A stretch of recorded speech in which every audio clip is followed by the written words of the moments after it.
আগে দেখলে পুলিশের সামনে দিকে আই দেখতো ভাই বুঝাই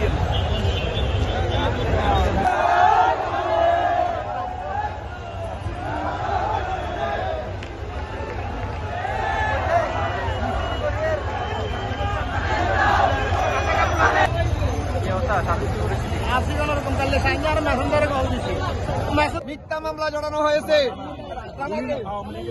আওয়ামী লীগের রানায় মিথ্যা মামলা জড়ানো হয়েছে। এই মিথ্যা মামলা তীব্র নিন্দা এবং প্রতিবাদ জানাচ্ছি। অচিরে কামরুলের মুক্তি চাচ্ছি এবং মিথ্যা মামলা দিয়ে তাদেরকে